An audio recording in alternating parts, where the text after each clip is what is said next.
Have you ever heard of someone making $1 billion in a single day? Or a trader who saw what no one else could see and bet against the entire world and won? Welcome to a world where a single trade can make you a legend or destroy you completely, where timing, courage, and madness meet, where a few individuals made moves so bold that the entire financial world stopped and watched in disbelief. Today, we're diving into the greatest trades ever made. Stories of risk, vision, and brilliance that reshaped markets forever. From George Soros breaking the Bank of England, to Michael Burry predicting the 2008 housing collapse, to Jesse Livermore who made millions during the Great Depression. Each of these traders saw what no one else dared to believe. This is not just about money. It's about strategy, psychology, and guts. The mindset behind the greatest trades in history. So sit back, because for the next hour, we're going to explore how a few men beat the system and change the world of trading forever. George Soros, the man who broke the Bank of England. It's September 1992. The financial world is calm on the surface, but beneath it, a storm is brewing. Britain is struggling to keep its currency, the pound sterling, within the European exchange rate mechanism. The government insists everything's fine. The Bank of England is defending the pound with billions in reserves. But one man isn't buying it. George Soros, a Hungarian-born hedge fund manager, looks at the numbers and sees what others don't. The British pound is massively overvalued. Behind closed doors, Soros's quantum fund quietly begins shorting the pound, borrowing billions worth of sterling and selling it for other currencies, mainly the Deutsche Mark. He's betting that when Britain can no longer defend its currency, it will have to devalue, sending the pound crashing down and making him billions. Then came Black Wednesday, September 16, 1992. The Bank of England spent tens of billions trying to keep the pound afloat. But the market, led by Soros, was too powerful. By the end of the day, the UK withdrew from the ERM. The pound collapsed. And George Soros made over $1 billion in profit, earning the title, the man who broke the Bank of England. But here's what most people don't realize. This wasn't luck. It was conviction, research, and the courage to go against an entire nation's monetary policy. Jesse Livermore, the great bear of Wall Street. Before hedge funds, before computers, there was Jesse Livermore, the original trading legend. In the early 1900s, Livermore was known as the boy plunger, a man who made and lost fortunes multiple times, but always came back stronger. He was a master of reading price action, before charts even existed. In 1929, while everyone was euphoric about the stock market boom, Livermore saw danger. He saw stocks rising not because of real growth, but because of blind speculation. So while the world was buying, Jesse began shorting the market, betting that prices would fall. Then came October 1929, the Great Crash. The Dow Jones plunged almost 90% over the next few years. While others lost everything, Jesse Livermore walked away with over $100 million, equivalent to billions today. But his story is more than just profit.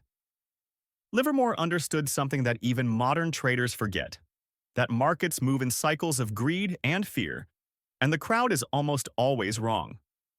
His quote still echoes today, "The big money is not in the buying or the selling, but in the waiting." Michael Burry, the man who saw it coming.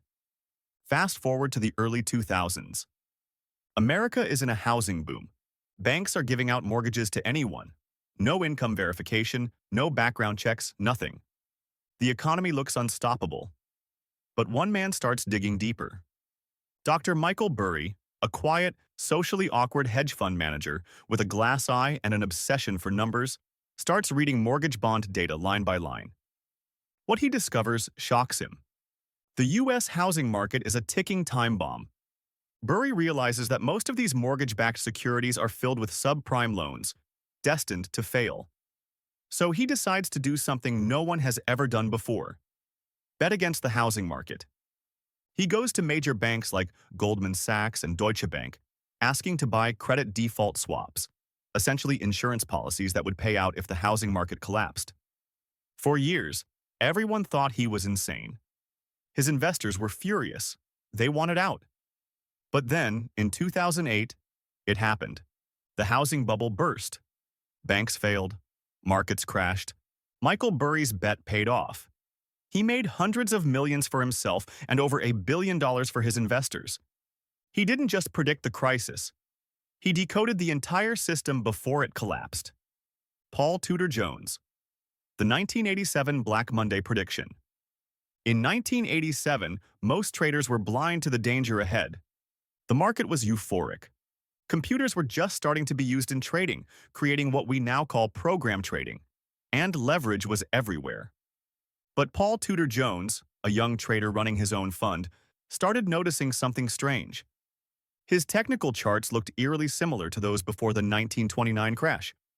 He trusted his instincts and positioned his fund short before anyone else even sensed trouble. On October 19, 1987, Black Monday, the Dow Jones fell 22% in a single day. Billions were wiped out.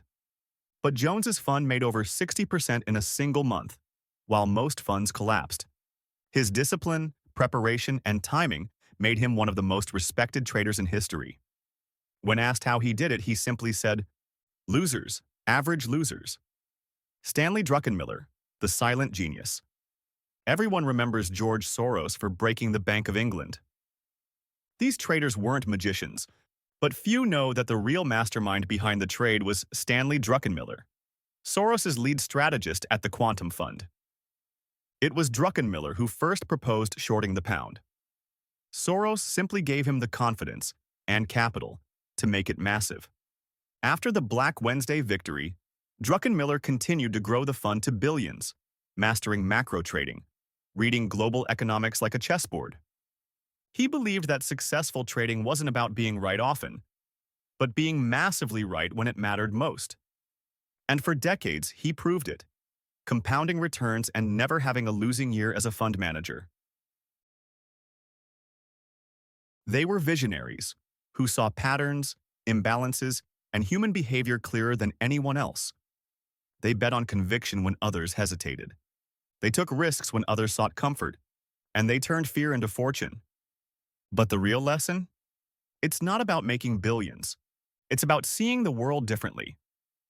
Because in the markets, just like in life, the biggest opportunities come when everyone else thinks you're wrong. So the next time you see panic, or euphoria, or uncertainty, remember Soros, Livermore, Burry, Jones, Druckenmiller, and ask yourself, do you have the vision to make your own greatest trade?